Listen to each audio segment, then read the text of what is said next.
Olá a todos, sejam bem-vindos de volta ao Sussurros do Tempo. Hoje regressamos à rúbrica Clássicos Portugueses, com a leitura do segundo capítulo do Amor de Perdição, de Camilo Castelo Branco. Vamos lá ver o que este capítulo nos reserva e se ficaremos finalmente a conhecer quem é a amada de Simão.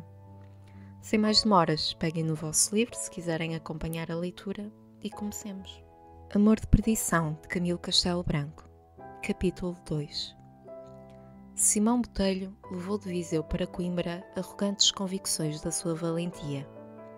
Se recordava os chibantes pormenores da derrota em que pusera 30 aguadeiros, o soncavo das pancadas, a queda atordoada deste, o levantar-se daquele ensanguentado, a bordoada que abrangia 3 a um tempo, a que afocinhava 2, a gritaria de todos e o estrépito dos cântaros afinal, Simão deliciava-se nestas lembranças, como ainda não vi em algum drama, em que o veterano de 100 batalhas relembra os louros de cada uma e esmorece, afinal, estafado de espantar, quando não é de estafar, os ouvintes. O académico, porém, com os seus entusiasmos, era incomparavelmente muito mais prejudicial e perigoso que o matamoros da tragédia. As recordações esporeavam-no a façanhas novas, e naquele tempo a academia dava aso a elas. A mocidade estudiosa, em grande parte, simpatizava com as balbuciantes teorias da liberdade, mais por pressentimento que por estudo. Os apóstolos da Revolução Francesa não tinham podido fazer reboar o trovão dos seus clamores neste canto do mundo. Mas os livros dos enciclopedistas, as fontes onde a geração seguinte bebera a peçonha que saiu do sangue de 93, não eram de todos ignorados. As doutrinas da regeneração social pela guilhotina tinham alguns tímidos sectários em Portugal, e esses de ver é que deviam pertencer à geração nova. Além de que o rancor à Inglaterra lavrava nas entranhas das classes manufateiras, e o desprender-se do jugo aviltador de estranhos, apertado, desde o princípio do século anterior, com as sogas de ruinosos e pérfidos tratados, estava no ânimo de muitos e bons portugueses que se queriam antes aliançados com a França. Estes eram os pensadores reflexivos.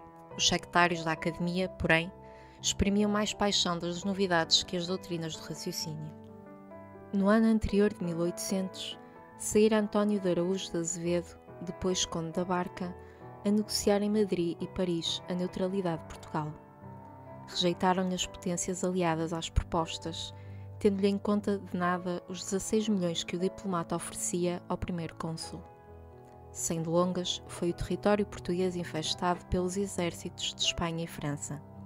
As nossas tropas, comandadas pelo Duque de Lafões, não chegaram a travar a luta desigual, porque a esse tempo Luís Pinto de Sousa, mais tarde Visconde de Balsemão, negociara ignominiosa paz em Badajoz, concedência de Olivença à Espanha, exclusão de ingleses de nossos portos e indemnização de alguns milhões à França.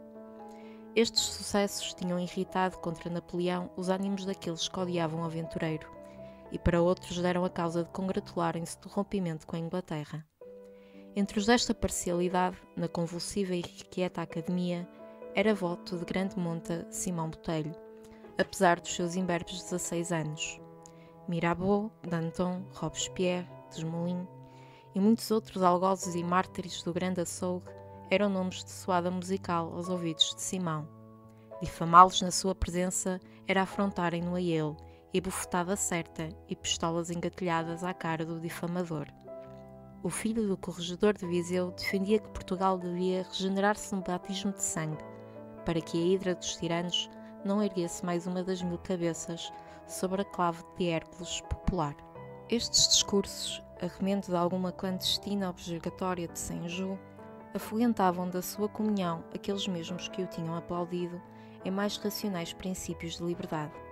Simão Botelho tornou-se odioso aos condiscípulos, que, para se salvarem pela infâmia, o deletaram ao Bispo Conde, o reitor da universidade. Um dia, proclamava o demagogo académico na Praça de Sansão aos poucos ouvintes que lhe restavam fiéis, uns por medo, outros por analogia de boças. O discurso ia no mais acrisolado da ideia regicida, quando uma escolta de verdeais lhe aguou a escandescência.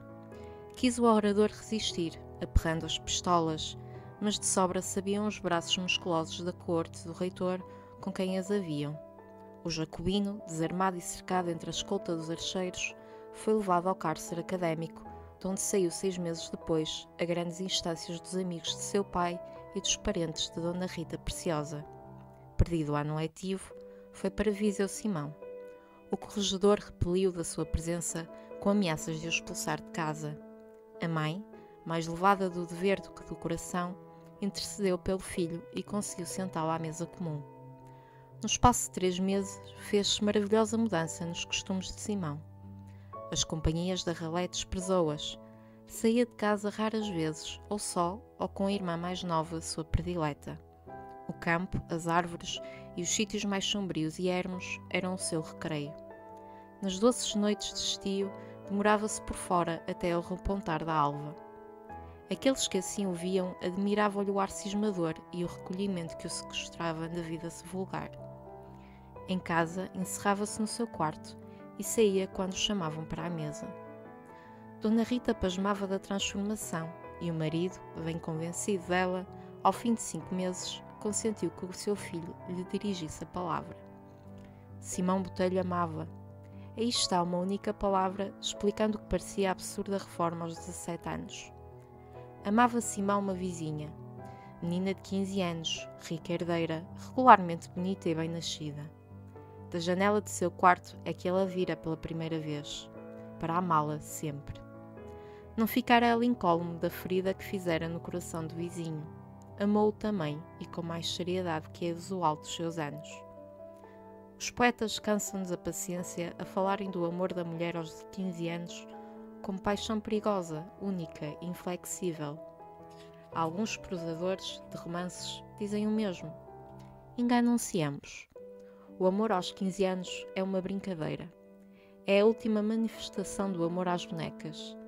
É a tentativa da avezinha que ensaia o voo fora do ninho, sempre com os olhos fitos na ave-mãe, que está da fronte próxima chamando. Tanto sabe a primeira o que é amar muito, como a segunda o que é voar para longe. Teresa de Albuquerque devia ser, porventura, uma exceção no seu amor.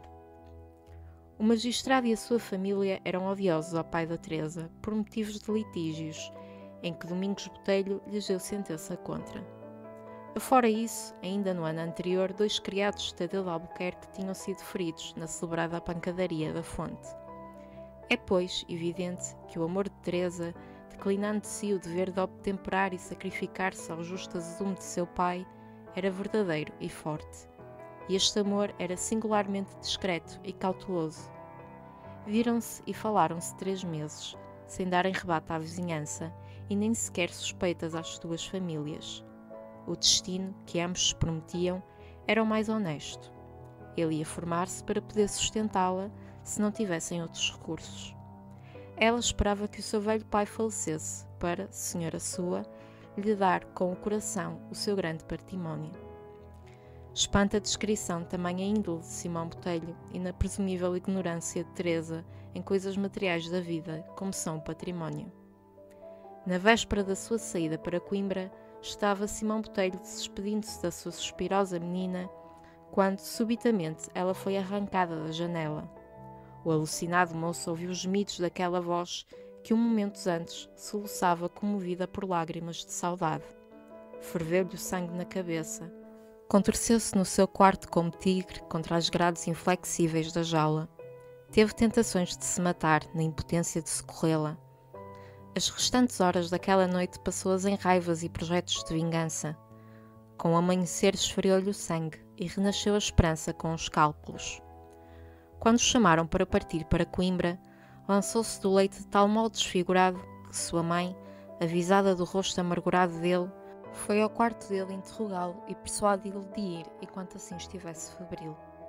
Simão, porém, entre 1000 projetos, achara melhor o de ir para Coimbra, esperar lá notícias de Teresa e vir a ocultas a Viseu falar com ela.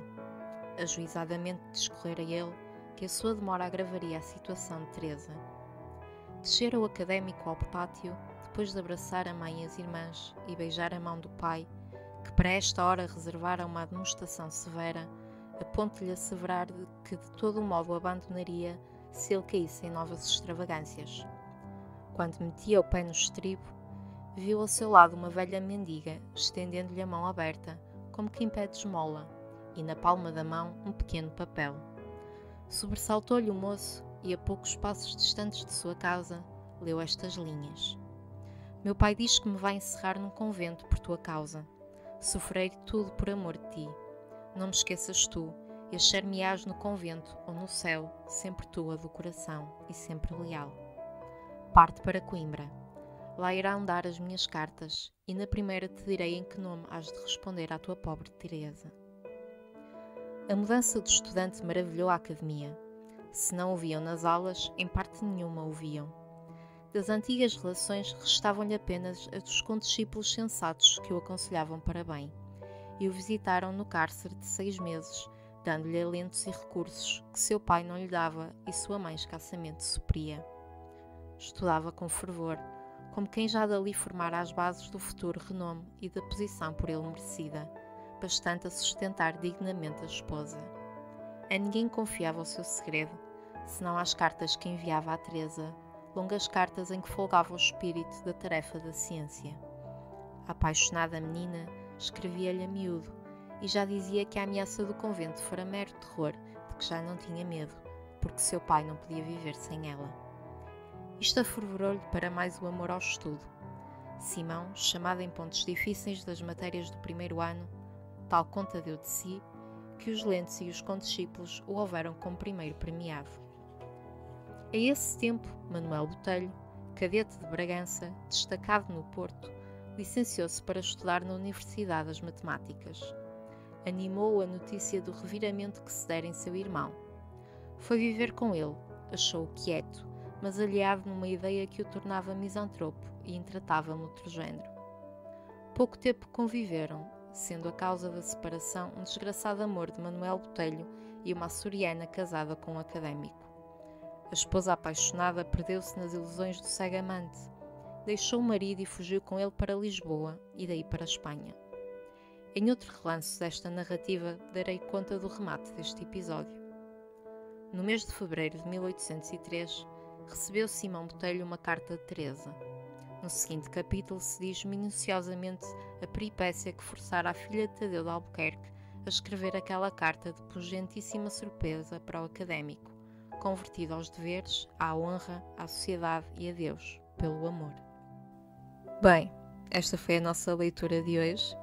Ficámos então finalmente a conhecer a Teresa e como este romance começou. Não sei quanto a vocês, mas eu gostei mesmo muito deste segundo capítulo. Deixem abaixo nos comentários o que é que acharam. Amanhã teremos então a análise mais detalhada deste segundo capítulo, não percam. Por isso, não se esqueçam de deixar gosto e partilharem com os vossos amigos e família. Peço-vos, é mesmo muito importante para mim, que subscrevam ao canal para que este chegue cada vez a mais pessoas e este projeto cresça. Vá lá, é só um clique em subscrever, não vos custa nada. Como sempre, um muito obrigado, mesmo sincero, se ouviram até aqui, e até ao próximo episódio, já amanhã. Obrigada.